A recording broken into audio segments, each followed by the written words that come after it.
So here we go. Hi, everybody. Welcome to an In Creative Co event that I'm super excited about today. It is sponsored by In Creative Co, which I am the founder of, and I'm Dre DeMarchi. So, In Creative Co. is both a creative agency and a collaborative. So, the agency is run by the creatives within our collaborative. It's a really fun place. We're all content creators and we're all trying to hone our skills as green content creators. And that's what brought us here today with Amy. This event is also sponsored by SJC, which is Sustainable Jersey City. And Sustainable Jersey City is awesome because they are the grassroots initiative that is making positive change in the Jersey City area, which, if you're not in the area, that is New Jersey. And they do amazing things. Check out their website, sustainablejc.org. You'll see the projects they work on, you'll see how to get involved. There are some volunteer positions available on the comms team. So if you are looking to find out more about that, give me an email, we'll chat, and I'll get you all linked up on what that could be. They are the backbone of how to get involved with sustainable initiatives, especially in Jersey City. That is their stomping ground. And on the flip side, we got Amy here today. Really excited about Amy because Amy is a expert, and I mean that wholeheartedly, an expert in green website design, because not all websites are created equally. There are a lot of choices to make when you are developing a website. Every single choice has an added layer of what that overall carbon footprint could accumulate to. And Amy is an expert on how to reduce that carbon footprint and make a better choice for yourself or your clients. But the first way to begin this is to learn and hone your skills at what green website design is. So thank you so much for being here today. Your time is extremely valuable, and the fact that you chose to be here today, thank you. I appreciate it more than anything. Your presence is appreciated. I am going to do a quick fire round of who's in the room right now, because I would just love to hear more about who you are, what you do, and use this space as like a quick little networking. So raise your hand if you know how to do that. Fantastic. If you don't, there's like a little hand raise so I know to call on you. And you can say, kind of like the introduction I just gave, who you are, why you're here, what you're doing, and you can become acquainted with our network. So, anyone that would like to do that, this is the time to do that. This is the itinerary, little networking, presentation, Q&A, and then we're hopping off back to the rest of our lives. So, that is it. So if anyone would like to do that, oh, I see some hands. Okay, I see the hands. I'm going to popcorn over to Kathy. Kathy, you have the mic. Thank you so much for being here. Hi, thanks for putting this on. I'm Kathy Mills. I live in New York City in Jackson Heights and Harlem. And I run my own business for graphic design, web design, and UX for nonprofits. Um, so basically, I have to make a new website for myself, so I'm excited to learn about this and the process of it. So thanks a lot. Ife.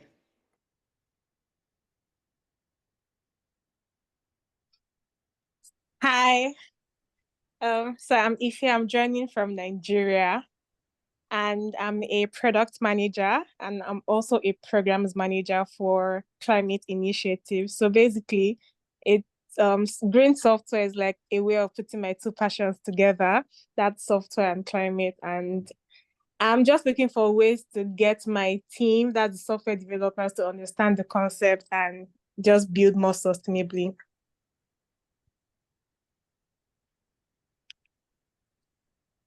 Thank you so much, Ife. Going to pass the mic to Judy. Judy, thank you for being. Hi, thanks everyone. My name's Judy Holm. I'm originally from San Francisco, and I'm currently a climate change consultant for the city of Jacksonville, Florida, here doing an executive fellowship. I am a chapter leader for climate designers. I don't know if any of you are involved with climate designers. If you're not, I encourage you to join your local chapter. It's a great group founded in San Francisco by a guy named Mark O'Brien. And I'm also in Creatives for Climate. And I've been an art director for many years. I've done a few bad websites myself because haven't been able to pay for the same kind for the big companies I used to work for. But I struggle along with WordPress and have a big arts background, but I'm very much 100% in climate these days. Thanks for having me. On to Ashwani. Hi, folks. Ashwani Vasisht. Wear a few hats. I'm professor of sustainability at Ramapo College, and I'm also advisor to Sustainable Jersey City. I helped Deborah start SJC back in 2010, a while back. At Ramapo College, I do campus sustainability. I teach, but I also manage the sustainability program at Ramapo College, and I have students that work with me and help me with web design. I'm not a web designer. I have WordPress capabilities and I do crude web stuff to keep my stuff going. I'm here to learn as much as I can. I'm always interested in topics. And I don't see any other hands. Yes, thank you, So Ashwani. And don't forget Sustainable JC, one of the volunteers for Sustainable JC.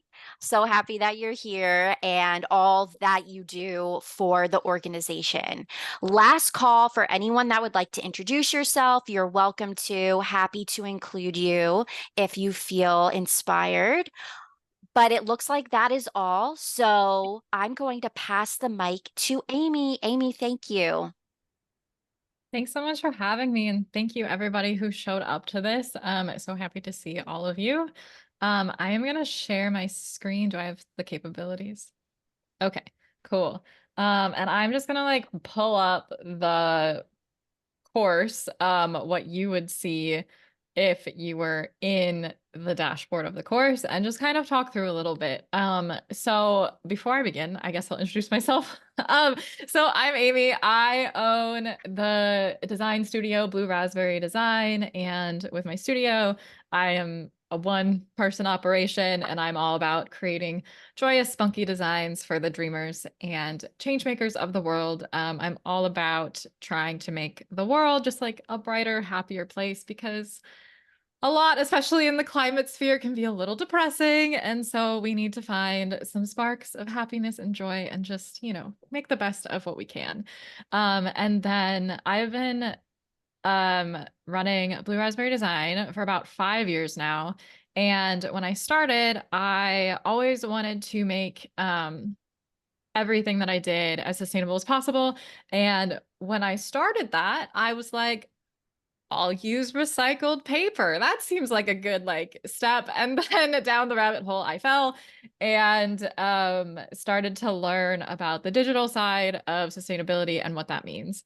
And so there wasn't a lot of resources out there when I started looking into green web design. I honestly felt a little silly. Like the first time I Googled it, I was like, green web design? Like, can it not be green? Can it be non-sustainable? Because, like the go digital, go green saying is so common. And while overall, and this is not like a very good selling point on my part, but I'm going to be totally honest, I can't not say this. Green web design, or like websites in general, like the internet, is not killing the planet. It does not have that big of a carbon footprint. So it is not like this big menacing thing over all of us where your website is killing the planet, because it is not. Neither are like streaming services like Netflix. Do they have carbon footprints? Do they have an impact? Yes. Is it the biggest deal in the grand scheme of things? No, but I am a firm believer in taking little steps, doing what we can, and making things better for people and planet, because green websites do help people along with making your carbon footprint smaller. So that's a hopefully not super chaotic intro. But I'm going to just go through the course and kind of talk through some principles of web design, how this course was built and approached, what you can learn, and just kind of go from there. So first module is this is broken up into 7 modules plus the welcome module. So I kept it very short, simple, to the point. You learn everything that you need to, and no extra bloat to it. So we have a nice welcome, which really sets the expectations for this course of kind of like what I just said, very much about progress over perfection. Perfection will never be attainable, and that is okay. We are not about perfection here. And then just a little notes on some calls that the course has. I have those as extra. They're entirely free. They are not any extra cost. As like, I couldn't cover every little nook and cranny of website design in this course. So the calls exist for you to come and ask your very specific, weird niche questions that you run into with web design, and I can help you out with them. Or anything else design or work or life related, honestly. And then the first module of actual learning has 5 videos to it. Basically, we go through the absolute basics of what the heck green web design is. We start from square one. You do not need any previous knowledge about green web design to start this course. What I would recommend, as this course might not be applicable to people who are in the very beginning stages of website design, or maybe don't know a lot of website design and don't have a desire to learn. Like, this course will not teach you to be a web designer. It will like build on those skills that you hopefully already have.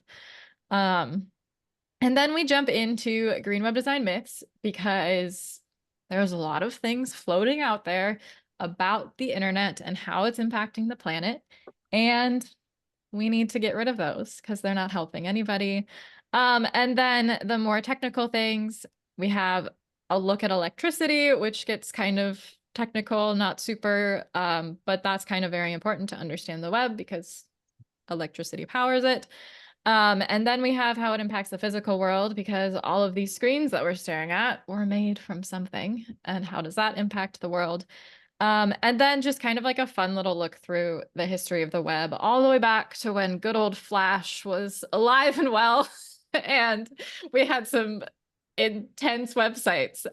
Just as like, where did we come from? Where are we going? What can we learn from the past? And what can we apply to now? And then every single unit has a quiz associated with it, and they're basically like this.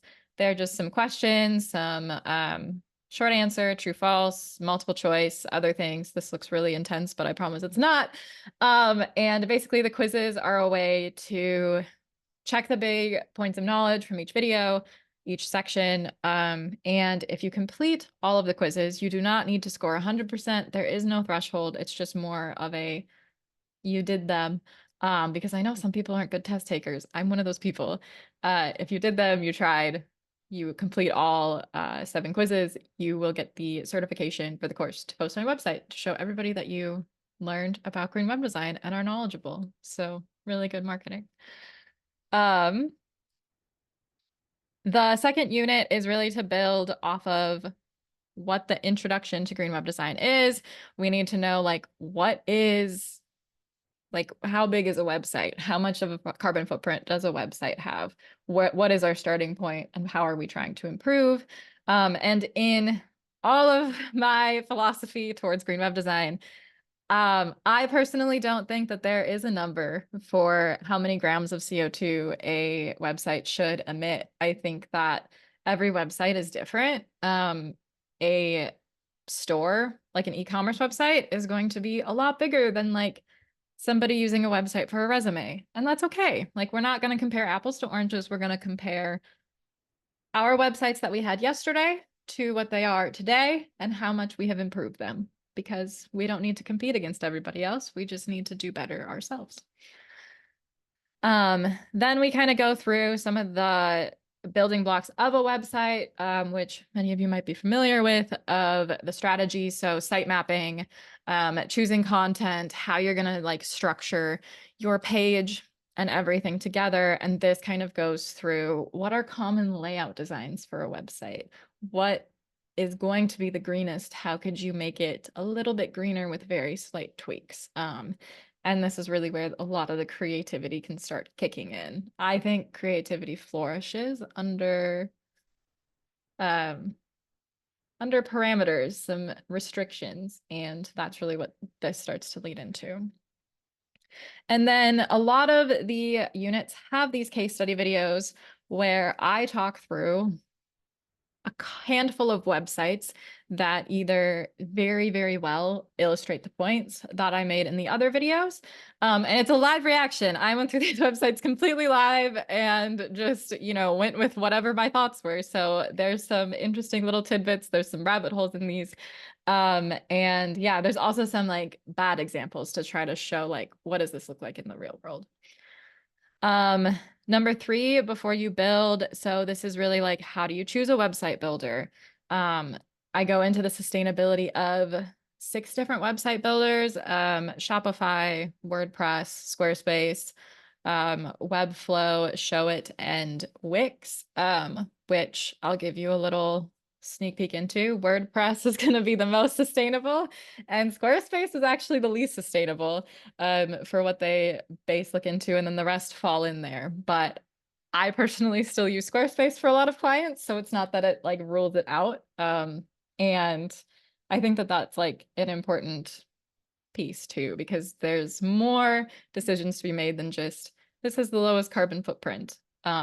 And this course is also not built around a specific builder. This actually leaves builders completely out of it, minus this one video where it just talks about them. So whatever builder you use, this will be applicable. And then how to choose a web host if you need a web host, some tools and extensions, mostly Chrome extensions that I use in Green Web Design. No case study video in this one. Number 4, this unit is where we go into like the huge step-by-step of how are we actually making a website greener if one already exists. And this is all about your visuals. So how do you make your images smaller? How do you make your videos smaller? And how can you creatively get around having to use so many images? And in this, there's the longest video of the course, which is over an hour long. And it basically like walks you through the entire process of how you can export different file types through multiple tools, from Photoshop to Illustrator to Canva to Figma to Adobe XD, and how you can optimize your images. So this is the behemoth of the of the course, but I have timestamps under every video for the sections to make them as easy to follow as possible. And then we spend a little bit of time on video. Videos are a little less used on websites, so not as big of a thing. And then a case study for how there's some really cool ways that websites use images, like using black and white artistically, using sketches over images. There's just some really cool things. I'll like nerd out about it at some point, so I need to stop myself. And then we jump into fonts, code, and more. And basically this is the lower hanging fruit, updating your fonts, doing little bits into the code. Aren't going to save much in carbon footprint, but it's worth talking about. Another little heads up, you do not need to know anything about code to take this course. There is exactly one video on code, and it's this crash course into code. And it basically just talks about how much different pieces of code make up in a website. So you do not need to know anything about HTML, CSS, or JavaScript, or any other language. It is just this one video, so don't feel intimidated. And then colors and their energy impact. So there's been a lot of talk recently about how like blue is the most energy intensive color that you can use on your website, and you should avoid blue and you should instead use reds and greens. And this video kind of talks about why that's not actually true. Like, yes, blue uses a little bit more energy, but it does basically, it doesn't make an impact, honestly, to change your colors. So that kind of goes into that. Just a little heads up, if you've ever seen that, don't panic. You can use blue. I say as I use blue on everything, including my hair. And then we talk a little bit more in depth. This plugins video is mostly specific to WordPress because plugins are the biggest question that I've gotten from other web designers on WordPress. So I kind of needed a whole video dedicated to it. And then another case study about how people get around like interesting code things that don't take up a lot of space or interesting font uses. And then for unit 6, which is probably my favorite unit, it's accessibility, which is so important. It's not directly related to the carbon footprint of your website, but green web design deals with people and planet. And if we're designing for the planet and we're trying to save the planet for the sake of people, designing a website that's inaccessible to certain segments of the population feels counterintuitive. So we need to account for people. And if you have no idea about anything accessibility related, that is okay, because this is very much a introduction. This first video was kind of a need to set the tone. There are a lot of accessibility overlays like plugins. You've probably seen them on websites. You might be using one. And if you are using one, no shame at all. They're like usually little circles with a person in them, and you like click on them and you can like change the font size to be bigger, change colors, and change other things. And basically the problem with these is that the companies that exist are marketing these as silver bullet solutions. But they actually can make the websites more inaccessible to people with disabilities, which isn't great. So this unit is really to say, you don't need to use these, you don't need to pay for these, you shouldn't use these. Here's what you can do instead and make your website accessible from the bottom up instead of putting like basically just a filter over it. So we go into what are the disabilities that people face and what issues do they run into on websites? So what do we need to look out for? We talk about color contrast and visuals for people who have low vision or who are blind. Alt tags, labels, and captions are for those who are hard of hearing or who are deaf. And also they can help people who like just do better with reading. No, I think I have the alt tags are also for people who I got backwards. The alt tags are also for people who are blind because they describe the images. I was thinking captions like on videos. That's not even talked about the course because, or maybe in the captions. I don't remember. I'm so sorry. Case study, accessibility testing. This is really just going through site accessibility. So yeah, I think there definitely is not anything about captions and like for video and audio in this or transcripts for how to do them. Mostly as like a time crunch thing. That is something that is going to be added in. It's top of brain because I've been working on stuff about it. That's why I thought it was in here. And the other thing to note, as long as I'm talking about accessibility, this one it didn't upload. This is embarrassing. I finished the transcripts like 3 months ago. All of the videos have a transcript except for this one that I apparently need to upload. So, work in progress, I guess, but it's done. And then the last unit is marketing and beyond. And this is basically like you have all the knowledge. How do you talk to clients about sustainability? How do you tell people that this is what you do? How do you use language that they're going to understand? How do you sell them on possibly greater prices? Because a lot of this takes longer to do. A lot of that is covered in here. And then another video that I think is very important is how do you not do too much? How do you rein it in and not go overboard with sustainability? How do you not delete everything on your website to make it the most sustainable as possible? And also, how do you support your website as it continues to live and breathe? And that is the course in a very fast, and I know I talked very fast because I have a lot of coffee flowing through me, so I'm sorry if this was a lot. But yeah, that's kind of the green web design. We're really for progress over perfection, and it's meant to give you all of the information you need to kind of be able to run on your own with this stuff. And are there questions in the chat or other places? Yes, there are questions in the chat. The first one is Deborah Italiano, which is the Sustainable JC founder. I spoke about Sustainable JC in the very beginning. She's the founder, and she has a question. Why is Squarespace the least green, WordPress the most green? Yeah, so basically, most website builders will use some sort of template for your website.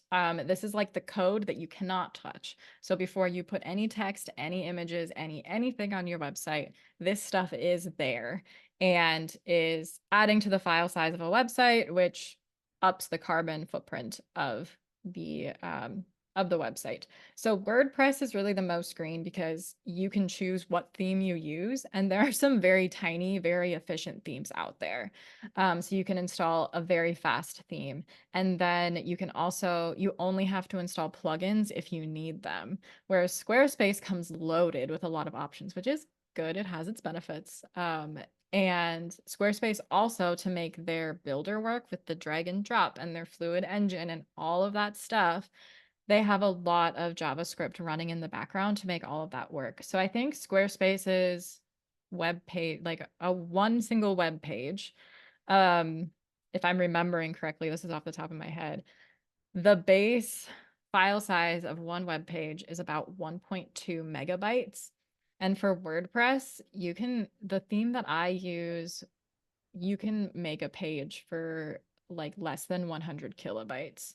The average web page is about 2.2 megabytes, just to kind of put that into perspective. So Squarespace, you're already starting off with like a lot more bloat than what WordPress is. But Squarespace is easier to use than WordPress. So it's kind of all about that balance of what is most important, which is why I do use Squarespace for a lot of clients, because WordPress can be overwhelming, like honestly. Thank you, Amy. Yes. Thank you. I have a question for you, Amy. What would you say is the number one green web design myth? I think the one that I've seen the most, because it's the easiest to put succinctly and it sounds really splashy, is that the internet produces the same amount of carbon, has the same carbon footprint as the aviation industry, which is not correct. The debunk to that is basically like they're comparing apples to oranges. So with the internet, they were taking into account the servers running, so like the electricity to upkeep all the websites and all the moving pieces, but also the like mining and the manufacturing and the entire life cycle, basically. So like the recycling and all of that of tech products. And with the aviation industry, they were just using like the fuel used in the airplanes to compare them. So they're not the same. The aviation industry is much less green than the internet industry. And another big point too is like everybody uses the internet on basically a daily basis. And I think it's something like 10% of the population, it could also be less, it's somewhere around there, takes a flight in a year. So the carbon per person is so low with the internet compared to with a flight. Wow, that's fascinating. I have a follow-up question. Would you say optimizing image and video is most important part of developing a greener website? Yes. So this is talked about in one of the videos in the course, but basically like if you look at a graph of kind of like what are the components of a website, video is going to be like, if you use it, it's going to be off the charts, honestly, of how big they are and how much carbon they use. Images are going to be the most for most websites because not everybody uses video on their websites. And then there's going to be like a big drop off from like video to like fonts or something down here. So images are just huge in general, and especially people with 4K monitors and other like, phones are getting better at taking larger images. And so if you're using photos or even if you're downloading stock photos, they come giant and those are like huge file sizes. So if you don't um, compress their dimensions, save them for web, they're huge. And the bigger the image, like the more carbon it will output. Thank you. I appreciate you explaining that. I have a question from Kathy. How does the use of AI on a website change the carbon footprint? That is a very good question that I don't actually know the answer to. Since the whole AI rise, I have not really like looked into anything AI on a website. The only AI that I really know that people use that would, I think, count under this definition are the accessibility overlays. And I would assume that AI is similar to like adding a WordPress plugin, like you're adding something and it needs some sort of code, some sort of something to talk to run. So I would assume that it would increase the carbon of the website, but I don't really have a lot of knowledge on AI in general, so I don't really have a good answer for that. I'm just assuming it would increase it. Thank you so much. It was awesome to have you here today and deep dive into this. I'm sure more questions will percolate as we, think about what you stated. The last thing though is how do people sign up for the course? Yes. So you can go to greenwebdesigncourse.com to read more about it if you want and learn more. Um, on there, it will say on that website, it will say that the course is $300 USD. That is its normal price. In Thinkific, which is where I host the course, I just changed the price today, dropped it down to $250 as a special for all of you. I'll probably leave it at $250 there for like about a week. Mostly I just didn't change on my website because it's just a lot of numbers to go in and update, and I have a lot going on this week. So the price will be $250 for until about next Monday at least. If you want to take advantage of it, if you are unsure about the course, which is totally fine, I do have a free challenge that you can find. I think there's a link to it on my Green Web Design course. Let me go look for it. Because I have a free challenge. It's a 1-week challenge. It basically walks you through um, how to optimize the images on your website. It's 7 days. You get like an email a day, and you can just do it at your leisure if you would like. Hmm. So that is an option if you're like unsure. I'll drop the link in the chat. And yeah, I also don't do anything with your email. If you sign up for this challenge, I will not send you marketing emails or anything else. You are literally just in this list and that's it. And then the other thing too is there is a free preview There of you the go. course. You can watch the welcome video for free, and then the what is green web design and green web design myths. I'm pretty sure it's those two. So you can watch those for free without paying. I think you have to like sign up to the free preview. I am logged in, so I don't have the I don't have the right interface that you'll be seeing. But you can watch those for free just to get a feel for it, because teaching style is important. Other things are important. I want everybody to be like 100% confident in a decision before they purchase anything. That's very important. Um, so yeah, I think that's all that I have. Amazing. Thank you. Thank you. Thank you. Thank you so much. That was interesting and informative. A lot to learn. Everyone is on a constant learning curve because so many things change. I love Kathy's question speaking about AI. It echoes to the change that is currently happening and how we need to consistently educate ourselves to stay up to date. So, this is a great way to do that. And if things do change, per se, like in the future, do you update the course and people are allowed lifetime access to receive any updates that may happen? Yes, yes. As long as this course is up and running, you will have lifetime access. I'm planning on adding more content as I can. The AI thing is definitely percolating in the back of my mind. And there's some other resources that I'd like to add. You will get all those for free. It's a pay once and you have it. And the price is also so low. I wanted to address this compared to a lot of other courses, because I know a lot of other courses this size are like, possibly upwards of like $1,000. The price is what it is, not because of like what I think the quality of the course is, but because I think that education should be incredibly accessible to people. And like I need to cover some of my costs of creating this course, like running it and everything. But other than that, like I think it should be as accessible as possible. So that's how I priced it. Um, yeah, I think, yeah, lifetime access, and you will get all the updates for free if there are some. And there's a community that goes along with this course too. It's all right in Thinkific. That is also no extra cost, and that exists for free too with this. Thank you. Thank you. I'm so, so happy that we connected. We were able to share this space for everybody.